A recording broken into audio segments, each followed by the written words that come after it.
السلام علیکم ورحمۃ اللہ وبرکاتہ۔ ناظرین، استقبال ہے فکر خبر اسٹوڈیو میں۔ میں رضوان احمد ندوی ملکی اور عالمی اہم اور خاص خبروں کے ساتھ۔ تو ناظرین، بڑھتے ہیں خبروں کی تفصیلات کی طرف۔ رابطہ سوسائٹی کی جانب سے تعلیمی سال 2019 20 21 22 کے تعلیمی ایوارڈ کی تقسیم کے لیے تعلقہ اسٹیڈیم میں عظیم الشان پروگرام کا انعقاد کیا گیا، جس میں نمایاں نمبرات سے کامیابی حاصل کرنے والے بھٹکل کے ملی اسکولوں کے طلباء و طالبات کے ساتھ ساتھ اندرون ہند، بیرون بھٹکل اور بیرون ہند کے بھٹکل سے تعلق رکھنے والے طلباء و طالبات کے درمیان انعامات تقسیم کیے گئے۔ گزشتہ 2 سالوں میں ایوارڈ کی تقسیم نہ ہونے کی وجہ سے اب کی مرتبہ 3 سالوں کے ایوارڈ کے لیے یہ پروگرام 2 نشستوں میں منعقد کیا گیا، جس کی پہلی نشست 10:30 بجے منعقد ہوئی جو ظہر تک چلی، اور دوسری نشست بعد عصر تا مغرب جاری رہی۔ اس دوران بیسٹ اسکول کا ایوارڈ کے طور پر عثمان حسن میموریل شیلڈ علی پبلک اسکول بھٹکل کے نام رہی، اور اس ایوارڈ کے علاوہ best school in leadership and management کا ایوارڈ نیو شمس اسکول بھٹکل کے نام رہا، اور digital learning and ICT integration میں نونہال سینٹرل اسکول کو ایوارڈ ملا، اور بیسٹ ٹیچر کے ایوارڈ سے انجمن ہائی اسکول بستی روڈ کی ٹیچر مس کلپنا تیلگیری کو نوازا گیا۔ اس موقع پر مہمان خصوصی کے طور پر بانی و چانسلر PA انعامدار یونیورسٹی جناب PA انعامدار صاحب، جمعیت علماء ہند کے نائب صدر مولانا سلمان بجنوری اور انٹرنیشنل موٹیویشنل اسپیکر جناب منور زماں نے بھی شرکت کی۔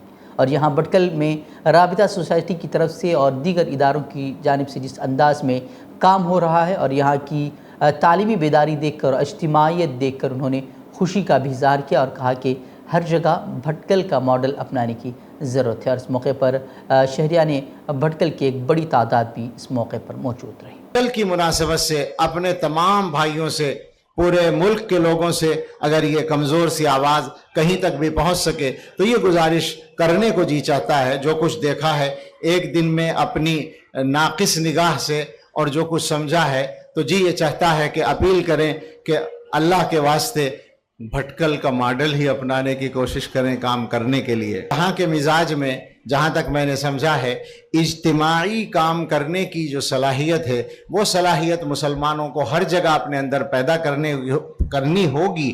تو اس کا مطلب کیا ہے؟ اگر اللہ چاہتا ہے تو ایسے حالات بناتا ہے کہ جس کے وجہ سے ہم لوگ فلی ٹرینڈ ہو کے آگے بڑھتے ہیں، اور آج کے بھی حالات اسی طریقے کے ہیں۔ گیان واپی مسجد پر چل رہے تنازع اور عدالتی مقدمے میں مسلم فریق کے وکیل ابھے ناتھ یادو کا انتقال ہو گیا ہے۔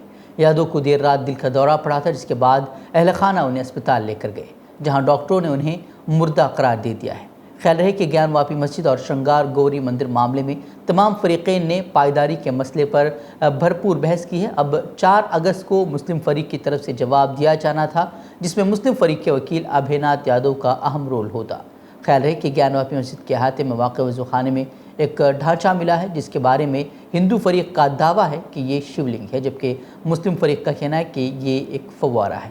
سپریم کورٹ کے حکم کے بعد وارانسی ضلع عدالت میں اس کی سماعت اب جاری ہے۔ وہیں دہشت گردی کے واقعات کی تحقیقات کے لیے تشکیل دی گئی قومی تحقیقاتی ایجنسی NIA کی ایک ٹیم نے اتوار کو ملک کی 6 ریاستوں میں کم از کم 13 مقامات پر چھاپہ مار کارروائی انجام دی ہے۔ اس دوران کئی افراد کو حراست میں لے کر گھنٹوں پوچھ تاچھ کی گئی، جس کے بعد کئی مقامات پر انہیں چھوڑ بھی دیا گیا۔ جن ریاستوں میں چھاپہ مار کارروائی ہوئی ہے ان میں مدھیہ پردیش، بہار، گجرات، کرناٹک اور مہاراشٹر، اتر پردیش شامل ہیں۔ وہیں دیوبند میں دارالعلوم علاقے کے ہاسٹل پر چھاپہ مار کارروائی کے بعد طالب علم کو کئی گھنٹے کی پوچھ گچھ کے بعد رہا کر دیا گیا ہے۔ DIG نے بتایا کہ حراست میں لیے گئے طالب علم کا تعلق کرناٹک کے بیلاری ضلع سے ہے۔ وہیں یوم آزادی کے ٹھیک پہلے دیوبند اور اس طرح دوسرے علاقوں میں NIA اور ATS کی اس کارروائی سے کھلبلی مچی ہوئی ہے۔ ریزرو بینک آف انڈیا کے سابق گورنر رگھورام راجن نے ہفتے کو خبردار کیا ہے کہ ایک بڑی اقلیت کو دوسرے درجے کے شہری میں تبدیل کرنے کی کوئی بھی کوشش ملک کو تقسیم کر دے گی اور اندرونی ناراضگی پیدا کرے گی۔ انہوں نے صاف کہا کہ جغرافیائی سیاسی انتشار کے اس دور میں یہ ہمیں کمزور کر دے گا اور ملک کو غیر ملکی مداخلت کا شکار کرے گا۔ راجن نے رائے پور میں کانگریس پارٹی کی ایک شاخ آل انڈیا پروفیشنلز کانگریس کے 5ویں اجلاس سے خطاب کرتے ہوئے یہ تبصرہ کیا ہے۔ اپنے خطاب میں ریزرو بینک آف انڈیا کے سابق گورنر نے نشاندہی کی کہ سری لنکا میں جاری بحران اس بات کی تازہ مثال ہے کہ جب کسی ملک کے سیاستدان اقلیتوں کو نشانہ بنا کر ملازمت کے بحران کو دور کرنے کی کوشش کرتے ہیں تو کیا ہوتا ہے۔ انہوں نے کہا کہ یہ کہیں بھی اچھائی کی طرف نہیں لے جاتا۔ اپنی تقریر میں راجن نے یہ بھی کہا کہ ہندوستان میں کچھ حلقوں میں یہ تصور پایا جاتا ہے کہ اس کی جمہوریت معاشی ترقی کو روک رہی ہے اور ہمیں ترقی کے لیے ایک مضبوط یہاں تک کہ ایک آمرانہ قیادت کی ضرورت ہے جس میں کچھ چیک اینڈ بیلنس ہو۔ انہوں نے کہا کہ میں مانتا ہوں کہ یہ دلیل بالکل غلط ہے، یہ ترقی کے ایک فرسودہ ماڈل پر مبنی ہے جو اشیاء اور سرمایہ پر زور دیتا ہے، لوگوں اور خیالات پر نہیں۔ وہی مغربی بنگال کے کوچ بہار میں ایک حادثہ پیش آیا ہے جس میں کانوڑ یاتری جو ہے وہ ہلاک ہوئے ہیں۔ بتایا جا رہا ہے کہ کرنٹ لگنے سے 10 کانوڑ یاتری ہلاک ہوئے ہیں۔ پولیس کے مطابق یہ واقعہ جل پیش جا رہے یاتریوں کو لے جا رہی پک اپ وین میں کرنٹ آنے کے سبب پیش آیا ہے۔ یاتریوں کو واقعے کے فوراً بعد اسپتال پہنچایا گیا۔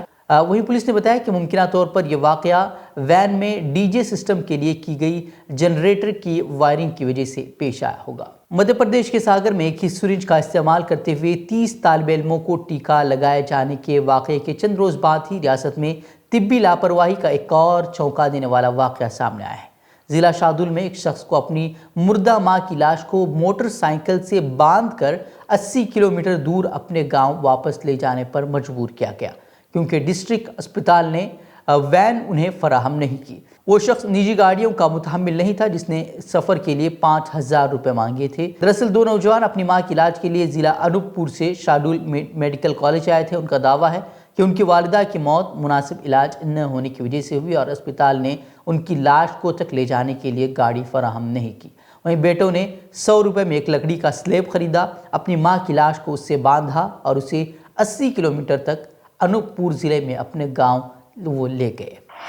وہیں کانگریس کی 3 ارکان اسمبلی کو مغربی بنگال پولیس نے ہاوڑہ ضلع میں بھاری رقم کے ساتھ گرفتار کیا ہے، جس کے بعد کانگریس نے ان تینوں اراکین کو پارٹی سے معطل کر دیا ہے۔ وہیں جھارکھنڈ کانگریس کی انچارج اویناش پانڈے نے اطلاع دی ہے کہ جن ارکان اسمبلی کو کیش کے ساتھ پکڑا گیا تھا انہیں فوری اثر سے معطل کر دیا گیا ہے۔ ساتھ ہی کانگریس کا الزام ہے کہ یہ سب بی جے پی کی سازش ہے۔ اس کے ساتھ ہی مغربی بنگال میں برسر اقتدار جماعت ترنمول کانگریس نے معاملے کی پوری تحقیقات کا مطالبہ کیا ہے۔ کانگریس نے بی جے پی پر الزام لگایا ہے کہ تینوں ارکان اسمبلی کی گرفتاری سیاسی ہے اور بی جے پی ہارس ٹریڈنگ میں ملوث ہے۔ وہیں کانگریس نے الزام لگایا ہے کہ بھارتیہ جنتا پارٹی جھارکھنڈ کی مخلوط حکومت کو گرانے کی سازش کر رہی ہے اور اس کے لیے وہ جھارکھنڈ مکتی مورچہ کانگریس اتحاد کے ارکان کو اپنا شکار بنا رہی ہے۔ اور انفورسمنٹ ڈائریکٹریٹ ای ڈی نے 17 گھنٹے پوچھ گچھ کرنے کے بعد سنجے راؤت کو بالآخر دیر رات گرفتار کر لیا ہے۔ انہیں پی ایم ایل اے انسداد منی لانڈرنگ قانون کے تحت رات کو تقریباً 12 بجے گرفتار کیا گیا۔ ای ڈی نے سنجے راؤت کو اتوار کی شام مبینہ طور پر حراست میں لیا تھا۔ سنجے راؤت کی گرفتاری کی اطلاع ان کے بھائی سنیل راؤت نے دی۔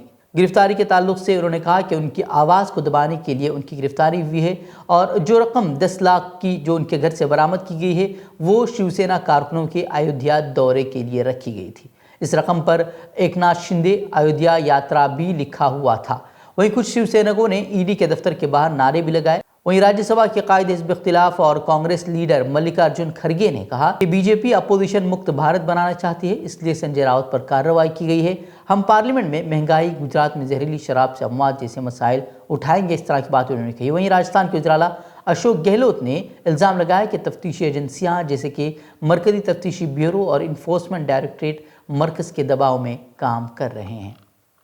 تو ناظرین، خبریں مزید خبروں کے لیے ہمارے ویب سائٹ www.fikrkhabar.com کی طرف آپ رخ کر سکتے ہیں۔ ویڈیوز کے لیے ہمارے یوٹیوب چینل کو سبسکرائب ضرور کریں۔ تو ناظرین اجازت دیں، السلام علیکم ورحمۃ اللہ وبرکاتہ۔